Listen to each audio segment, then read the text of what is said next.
Good morning everyone. અર્થશાસ્ત્રના પહેલા ચેપ્ટરમાં આપણે આર્થિક માહિતીની રજૂઆત કઈ રીતે કરવાની હોય છે તે આપણે શીખ્યા. એક છે પદ્ધતિ એની વર્ણનાત્મક રીતે રજૂ કરવાની, બીજી છે આંકડાકીય રીતે, અને ત્રીજી છે આકૃતિ દ્વારા અથવા ગ્રાફ કે આલેખ અથવા ડાયાગ્રામ જેને કહેવાય છે તેના દ્વારા કોઈ પણ આર્થિક રજૂઆતો દર્શાવવામાં આવે છે. બરાબર. તો તેમાં આંકડાકીય રીતે જે માહિતી દર્શાવવામાં આવે છે તેનું મહત્ત્વ શું છે તે આપણે જોઈએ. હવે આર્થિક રજૂઆતોમાં આંકડાકીય માહિતીનું મહત્ત્વ નીચે મુજબ છે.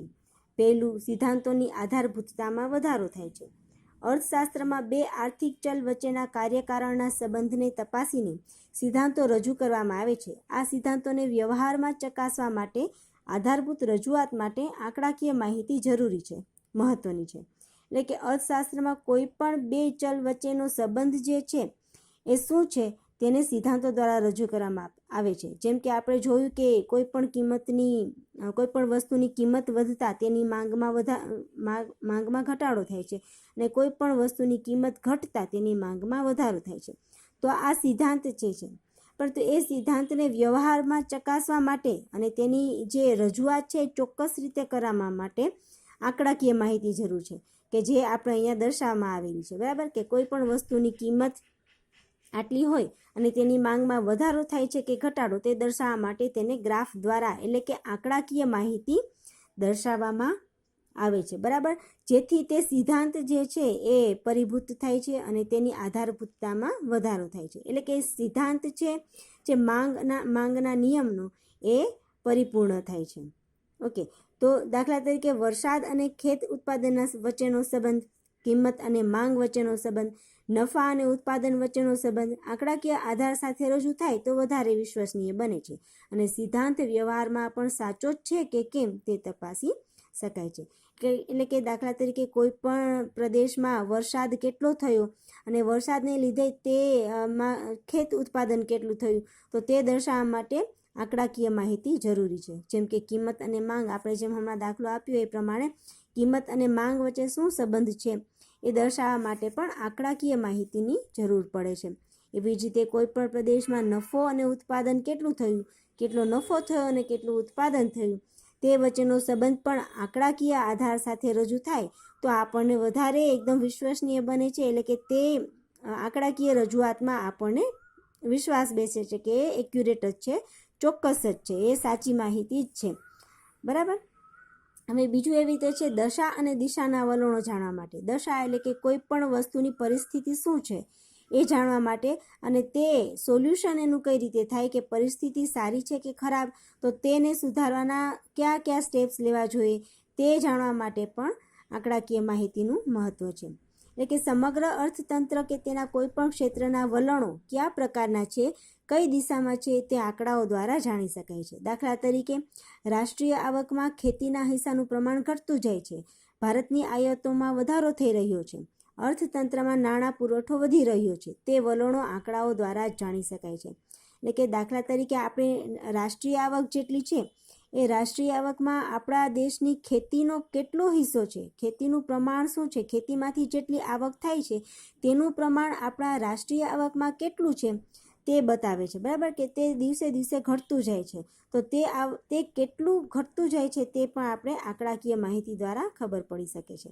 અથવા ભારતની આયાતોમાં વધારો થઈ રહ્યો છે, એટલે કે ભારતમાંથી નિકાસ ઓછી થઈ રહી છે અને બીજા દેશોમાંથી આયાતો વધી રહી છે, તો એ શું કામ વધી રહી છે અને કેટલી વધી રહી છે તે દર્શાવતું ચોક્કસ માહિતી હોય તો આપણને આપણા દેશના અર્થતંત્ર વિશે ખબર પડી શકે.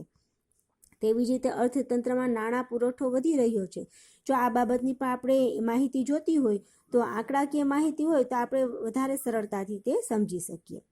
તો આ બધી જ વસ્તુઓ છે, અને આ સિવાય પણ ઘણી બધી એવી વસ્તુઓ છે કે જે આંકડાઓ દ્વારા જાણી શકાય છે. આંકડા દશા અને દિશા બંને દર્શાવે છે. એટલે કે અર્થતંત્ર કઈ દિશામાં જઈ રહ્યું છે, કયા દેશ સાથે તેના આર્થિક વ્યવહારો વધી રહ્યા છે, કયા ક્ષેત્રમાં ઉત્પાદન વધી રહ્યું છે, કયું ક્ષેત્ર રોજગારી આપી રહ્યું છે, આ તમામ દિશા આંકડાકીય માહિતી પરથી જાણી શકાય છે. એટલે કે આપણા દેશનું અર્થતંત્રની પરિસ્થિતિ શું છે તે આપણને આંકડાકીય માહિતીથી જાણી શકે છે, અથવા આપણું અર્થતંત્ર છે એ કઈ દિશામાં જઈ રહ્યું છે, એટલે કે વિકાસ થઈ રહ્યો છે કે નહીં, તેના આર્થિક વ્યવહારો છે કે વધી રહ્યા છે તો કેટલા વધી રહ્યા છે, કયા દેશ સાથે એના આર્થિક વ્યવહારો વધી રહ્યા છે, કોઈ પણ ક્ષેત્રમાં ઉત્પાદન થતું હોય તો તે ઉત્પાદન કેટલું વધી રહ્યું છે, અને કયું ક્ષેત્ર એવું છે કે જેનાથી રોજગારી વધી રહી છે, બરાબર, એ અથવા શું કરવાથી ખેત ઉત્પાદન વધી રહે, દરેકને રોજગારી મળી રહે, એ બધા વલણો જે છે, એ બધી દિશા જે છે એ બધી આંકડાકીય માહિતી પરથી જ જાણી શકાય છે. એટલે કે આંકડાકીય માહિતી પરથી આપણે આગળ શું કરવું તેનું પણ આપણે માર્ગદર્શન મળી રહે છે. તેવી જ રીતે છે તુલનાત્મક અભ્યાસ માટે. તો કે તુલનાત્મક અભ્યાસ એટલે કે કમ્પેરિઝન માટે, કોઈ બે દેશની કમ્પેરિઝન કરવી હોય કે તેની આર્થિક પરિસ્થિતિ કેવી છે તે જોવા માટે, અથવા કોઈ બે રાજ્યની વાત કરીએ તો બે રાજ્ય વચ્ચેની આર્થિક પરિસ્થિતિ કેવી છે તે દર્શાવવા માટે આંકડાકીય માહિતીનું મહત્વ છે.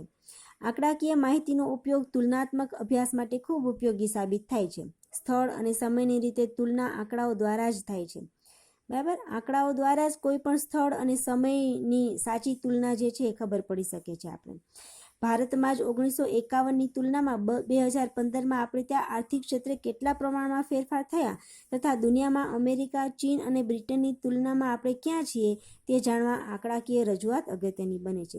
એટલે કે બે દેશ વચ્ચેની કમ્પેરિઝન કઈ રીતે થાય છે, તુલના કઈ રીતે થાય છે અને તે કેટલા પ્રમાણમાં છે તેની માહિતી આપણે આંકડાકીય માહિતી દ્વારા જ મળી શકે છે. એના પછીનું જોઈએ તો સંક્ષિપ્તમાં રજૂઆત માટે, એટલે કે આર્થિક અભ્યાસોમાં લાંબા વર્ણનો કરતાં આર્થિક બાબતોની સંક્ષિપ્ત અને પ્રતિકાત્મક રજૂઆત માટે આંકડાકીય માહિતી અને આલેખો ખૂબ મહત્વના છે. એટલે કે કોઈ પણ વસ્તુનો જો લાંબા વર્ણનપૂર્વક તેને દર્શાવવામાં આવે અને તેના કરતાં જો સંક્ષિપ્ત રીતે ટૂંકમાં જ દર્શાવવામાં આવે તો તે વધારે અસર કરે છે, તે વધારે સરળતાથી સમજી શકાય છે. તો તે રીતે સરળતાથી સમજી શકવા માટે આલેખો ખૂબ જ મહત્ત્વના છે અને આંકડાકીય માહિતી પણ મહત્ત્વની છે કે જેનાથી શબ્દો દ્વારા નહીં પણ આંકડાઓ દ્વારા આપણે સરળતાથી સમજી શકીએ. સામાન્ય માણસ પણ સમજી શકે તે રીતે રજૂ થતી આંકડાકીય માહિતી તુલનાત્મક વલણો અને સિદ્ધાંતની સચોટ છતાં ટૂંકમાં રજૂઆત કરે છે અને આલેખો પ્રથમદર્શીય સમજૂતી આપે છે. એટલે કે કોઈ પણ સામાન્ય માણસ પણ સમજી શકે કે જે માણસ કોઈ અથવા તો કોઈ માણસ ભણેલા ન હોય તો તે પણ ખાલી ચિત્ર જોવાથી કે ગ્રાફ જોવાથી પણ સમજી શકે, કોઈ પણ સિદ્ધાંતો સમજી શકે, કોઈ પણ માહિતી સરળતાથી સમજી શકે. તે માટે આ માહિતીને ખૂબ જ સંક્ષિપ્તમાં રજૂ કરવામાં આવે છે કે જેથી કરીને દરેક માણસો જે છે એ સરળતાથી તેને સમજી શકે. જેમ કે આપણને ખબર જ છે કે કોઈ પણ ગ્રાફ દ્વારા આપણે તે ઇઝીલી સમજી શકીએ. અત્યારે કોરોનાની પરિસ્થિતિને ધ્યાનમાં લઈએ તો કઈ જગ્યાએ દેશમાં કોરોના કેટલા પર્સન્ટેજ છે એની વિગત પણ આપણે આ રીતે ગ્રાફ દ્વારા આપણે સમજી શકીએ છીએ. તમે જોવો છો કે ઘણીવાર સ્પોર્ટ્સમાં પણ આ રીતે ગ્રાફ ડ્રો કરેલું આવે છે. તો આપણે વર્ણનાત્મક રીતે નહીં તો આલેખ દ્વારા પણ આંકડાકીય માહિતી દ્વારા પણ ઇઝીલી આપણે સમજી શકીએ છીએ, બરાબર. તો આ રીતે આપણે જોયું જ છે ઘણી વખત કે ઘણી બધી માહિતીઓ ગ્રાફ દ્વારા અથવા આંકડાકીય દ્વારા દર્શાવવામાં આવે તો આપણને સમજવામાં ઇઝી રહે છે અને તે એટલી એટ્રેક્ટિવ હોય છે કે એટલે આપણને તરત જ સમજમાં આવી જાય છે. ઓકે, તો આ થયું આપણું આંકડાકીય માહિતીનું મહત્ત્વ.